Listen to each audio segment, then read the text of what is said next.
नमस्कार दोस्तों, एक बार आप सबका फिर से बहुत बहुत स्वागत है आप सभी के अपने यूट्यूब चैनल डियर गुरुजी पर।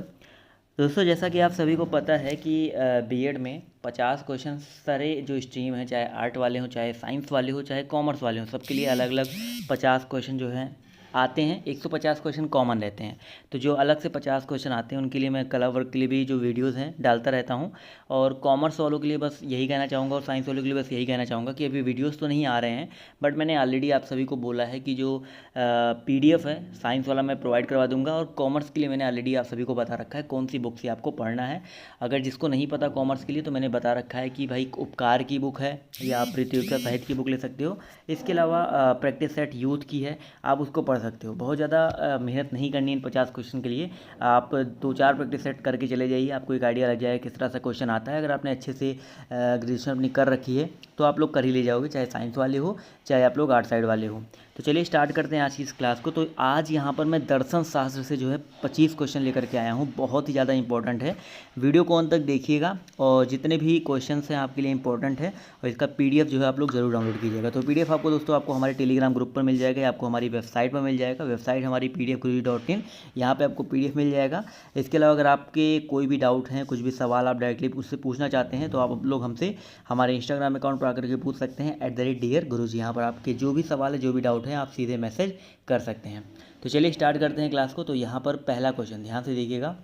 यहाँ पर पहला क्वेश्चन क्या कह रहा है कि आधुनिक युग में सर्वप्रथम किस अंग्रेज दार्शनिक ने उपयोगितावाद पर विचार रखे। तो याद रखिएगा भाई, आधुनिक युग में डेविड ह्यूम की अगर हम बात करते हैं तो ये एक अंग्रेज दार्शनिक थे। इन्होंने उपयोगितावाद पर अपने विचार जो है सबसे पहले रखे थे। तो ऑप्शन नंबर जो इसका ए है वो यहाँ पर बिल्कुल करेक्ट हो जाएगा। क्लियर है। अगला देखिए आपसे यहाँ पर क्या कह रहा है, बहुत ही इंपॉर्टेंट क्वेश्चन है।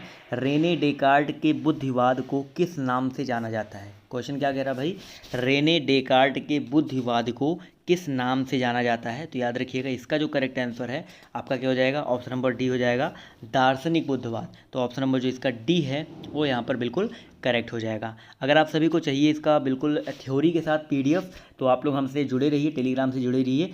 थ्योरी के साथ जो पीडीएफ है आपको जल्दी प्रोवाइड किया जाएगा, बिल्कुल टेंशन मत लीजिए, पूरा का पूरा जो पीडीएफ है। अगला देखिए आपसे यहाँ पर क्या कह रहा है कि ग्रीक दर्शन का सूत्र वाक्य क्या है। तो अगर हम बात करते हैं ग्रीक दर्शन का सूत्र वाक्य क्या है तो याद रखिएगा, आश्चर्य करो ताकि तुम जान सको। आश्चर्य करो ताकि तुम जान सको, ये जो है ग्रीक दर्शन का सूत्र वाक्य है, बहुत ही इंपॉर्टेंट है, याद रखिएगा। अगला देखिए आपसे यहाँ पर क्या कह रहा है कि पश्चिमी दर्शन में धर्म को क्या माना गया है। अगर हम बात करते हैं पश्चिमी दर्शन के बारे में तो यहाँ पर धर्म को क्या माना गया है, दैवीय माना गया है। तो ऑप्शन नंबर जो इसका सी है वो यहाँ पर क्या हो जाएगा, बिल्कुल करेक्ट हो जाएगा। आते हैं क्वेश्चन नंबर 5 की तरफ। तो देखिए आपसे यहाँ पर क्या कह रहा है, पुनर्जन्म की धारणा पर किस व्यवस्था में बल दिया जाता है। देखिए पुनर्जन्म की बात हो रही है तो पूछा गया है कि पुनर्जन्म की धारणा पर किस व्यवस्था में बल दिया जाता है। तो इसका जो करेक्ट आंसर आपको हो जाएगा संस्कार व्यवस्था, यानी कि ऑप्शन नंबर जो इसका सी है वो यहाँ पर बिल्कुल करेक्ट हो जाएगा। अगला क्वेश्चन देखिए आपसे यहाँ पर क्या कह रहा है कि उपयोगितावाद को चरम उद्देश्य क्या है। उपयोगितावाद का चरम उद्देश्य पूछा गया है, क्या है। तो याद रखिएगा भाई, उपयोगितावाद का जो चरम उद्देश्य है वो अधिकतम सुख की प्राप्ति, यानी कि ऑप्शन नंबर जो इसका ए है वो यहाँ पर बिल्कुल करेक्ट हो जाएगा। ये उपयोगितावाद का चरम उद्देश्य है। अगला देखिए आपसे यहाँ पर क्या कह रहा है कि द्वैतादैव सिद्धांत के प्रवर्तक कौन है। तो अगर हम बात करते हैं द्वैतादैव सिद्धांत के बारे में तो इसके जो प्रवर्तक हैं वो कौन है, निम्बकाचार्य जी हैं। तो ऑप्शन नंबर जो इसका डी है वो यहाँ पर बिल्कुल करेक्ट हो जाएगा। अगला क्वेश्चन काफ़ी ज़्यादा बार आपके एग्जाम में आ चुका है, चाहे आर्ट साइड वालों चाहे आप नॉर्मल एग्जाम की तैयारी कर रहे हो तो अब भी आपको ये क्वेश्चन मिला ही होगा कि भाई पतंजलि का जो संबंध है वो किससे है। तो याद रखिएगा पतंजलि का जो संबंध है वो योग दर्शन से है। किससे है, योग दर्शन से है। तो ऑप्शन नंबर जो इसका ए है वो यहाँ पर बिल्कुल करेक्ट हो जाएगा।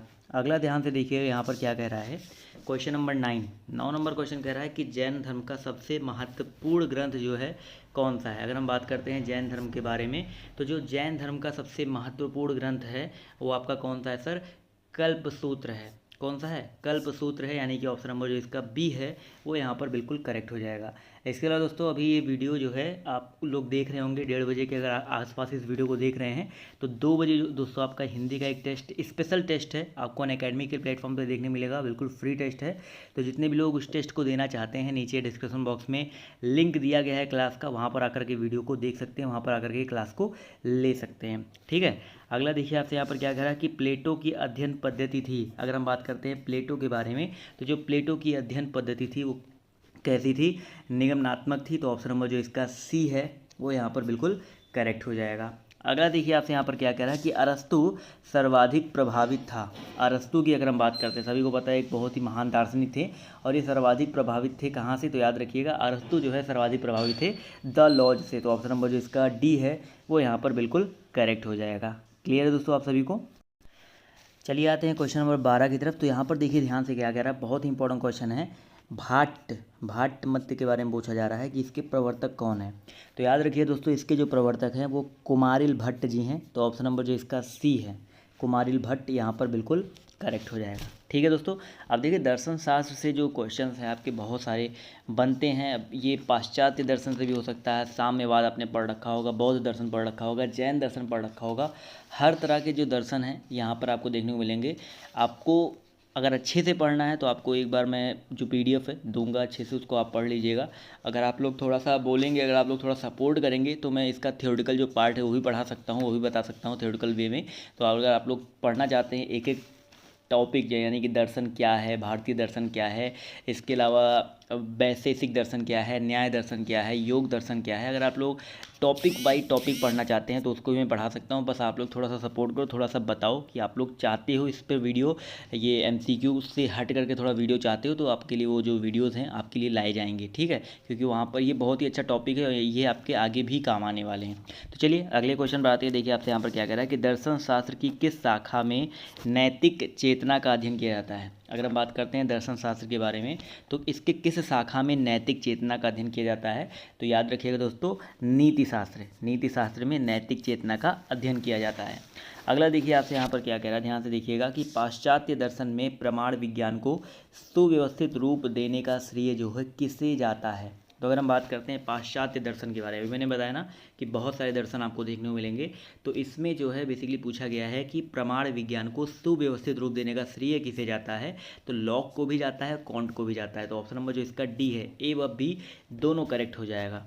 अगला देखिए आपसे यहाँ पर क्या कह रहा है कि बुद्धिवादी संप्रदाय का समर्थक निम्न में से किसे माना जाता है। बुद्धवादी संप्रदाय की बात हो रही है तो इसका जो समर्थक है किसे माना जाता है, इसका समर्थक कौन है? ये सभी हैं, सारे के सारे, देकार्त, स्पिनोजा, लाइबनिज, ये सारे के सारे हैं। ठीक है, अगला देखिए आपसे यहाँ पर क्या कह रहा है, ध्यान से देखिएगा कि अनुभववादी संप्रदाय का समर्थक निम्न में से किसे माना जाता है। अनुभववादी संप्रदाय के बारे में बात हो रही है और इसका जो समर्थक है किससे माना जाता है। तो अनुभववादी में बकर्ले, लॉक और ह्यूम सारे के सारे आ जाएंगे। तो ऑप्शन नंबर जो इसका डी है और यहाँ पर करेक्ट हो जाएगा। इसके अलावा भी और हैं तो उनको भी बताया जाएगा। अगला देखिए क्या कह रहा है कि बुद्धिवाद का वह सिद्धांत है, बुद्धिवाद जो है वह सिद्धांत है जिसके अकॉर्डिंग बुद्धि, तो भाई बुद्धिवाद की अगर हम बात करते हैं तो ये एक ऐसा सिद्धांत है जिसके अंतर्गत जो बुद्धि है उसको ज्ञान की प्राप्ति होती है। ये बेसिकली बुद्धि जो है ज्ञान प्राप्ति का एक साधन होता है। तो ऑप्शन नंबर जो इसका बी है वो यहाँ पर बिल्कुल करेक्ट हो जाएगा। चलिए आते हैं अगले क्वेश्चन की ओर। ध्यान से देखिएगा, बहुत ही इंपॉर्टेंट है कि दुख के कारणों को जानने के लिए द्वादश निदान का प्रतिपादन किस दर्शन में किया गया है। भाई दुख के कारणों को जानने के लिए द्वादश निदान के बारे में अगर हम बात करते हैं तो इसका जो बेसिकली दर्शन है किया किस प्रतिपादन जो है किस दर्शन में किया गया। तो बौद्ध, अगर हम बौद्ध धर्म की बात करते हैं तो बौद्ध धर्म में भी बेसिकली बताया गया है कि दुख क्या है, इसके रीजन क्या है। आप सभी को पता है कि इच्छाओं पर अगर अपने आप कंट्रोल करते हो तो दुख से आपको छुटकारा मिल सकता है। बहुत सारी चीज़ें आपको इस दर्शन में बताई गई हैं। अगला देखिए आपसे यहाँ पर क्या कह रहा है कि दर्शन शास्त्र में दर्शन शब्द की उत्पत्ति किस धातु से हुई है। तो बेसिकली धातु यहाँ पर वो कोई मेटल वाला धातु नहीं है। दर्शन शब्द में जो दर्शन शब्द है ये किस धातु से हुआ है। तो 19 का जो करेक्ट आंसर दोस्तों आपका हो जाएगा दृश्य से। किससे हुआ है भाई? दृश्य से हुआ है। तो ऑप्शन नंबर जो इसका ए है वो यहाँ पर बिल्कुल करेक्ट हो जाएगा। अगला देखिए आपसे यहाँ पर क्या कह रहा है कि शून्यवाद के प्रवर्तक जो हैं कौन थे। अगर हम बात करते हैं शून्यवाद के बारे में तो इसके जो प्रवर्तक हैं वो कौन थे? नागार्जुन, यानी कि ऑप्शन नंबर जो इसका बी है वो यहाँ पर बिल्कुल करेक्ट हो जाएगा। अगला देखिए आपसे यहाँ पर क्या कह रहा है कि वैशेषिक दर्शन के अनुसार मोक्ष है। तो अगर हम बात करते हैं वैशेषिक दर्शन के बारे में तो इसके अकॉर्डिंग जो मोक्ष है वो क्या है। तो उसके अकॉर्डिंग जो मोक्ष है एक आनंद रहित अवस्था है। क्या है भाई? एक आनंद रहित अवस्था है, यानी कि ऑप्शन नंबर जो इसका सी है वो यहाँ पर बिल्कुल करेक्ट हो जाएगा। क्लियर है दोस्तों? अगला देखिए आपसे यहाँ पर क्या कह रहा है कि अद्वैत वेदांत के प्रतिपादक कौन थे। अगर हम बात करते हैं अद्वैत वेदांत के बारे में, तो इसके जो प्रतिपादक हैं वो कौन थे? तो इसके जो प्रतिपादक हैं वो थे भाई शंकराचार्य जी, यानी कि ऑप्शन नंबर जो इसका ए है वो यहाँ पर बिल्कुल करेक्ट हो जाएगा। क्लियर है। अगला देखिए आपसे यहाँ पर क्या कह रहा है कि भाई वैदिक विचारधारा जो है आधारित है, वैदिक विचारधारा जो है आधारित है किस पर? तो अगर हम बात करते हैं वैदिक विचारधारा के बारे में, तो ये वेदों पर आधारित है। किस पे भाई? वैदिक बना है वेदों से, तो वेदों पर आधारित है। तो ऑप्शन नंबर जो इसका डी है वो यहाँ पर बिल्कुल करेक्ट हो जाएगा। क्लियर है। अगला क्वेश्चन देखिए आपसे यहाँ पर क्या कह रहा है, ध्यान से देखिएगा कि भैया निम्नलिखित में से कौन यथार्थवादी दार्शनिक नहीं है? यथार्थवादी जो दार्शनिक है कौन नहीं है? तो याद रखिएगा दोस्तों, यहाँ पर लॉक, देकार्त, रसेल और मूर में चारों ऑप्शनों में बात किया जाए तो ऑप्शन नंबर जो इसका सी है देकार्त, ये आपके यथार्थवादी जो दार्शनिक है नहीं है। क्लियर है। चलिए आते हैं क्वेश्चन नंबर 25 की तरफ। तो ये जो आपका होमवर्क है और इसका जवाब आप सभी को कमेंट करके देना है। क्वेश्चन पढ़ लीजिए। इसके अलावा 2 बजे एक स्पेशल टेस्ट होगा अनअकैडमी पर हिंदी का, तो जितने भी लोग इंटरेस्टेड हैं, जो लोग टेस्ट देना चाहते हैं हिंदी का, जितने लोग तैयारी कर रहे हैं अच्छे से, वो लोग टेस्ट देने के लिए आ सकते हैं। टाइम याद रखिएगा 2 बजे। ठीक है, तो मिलते हैं आप सभी से 2 बजे, जहाँ पर आपको जो क्वेश्चन है आपको करवाए जाएंगे। तो आज की इस वीडियो में सिर्फ इतना ही। वीक के लिए बाय बाय, टेक केयर, जय हिंद, जय भारत।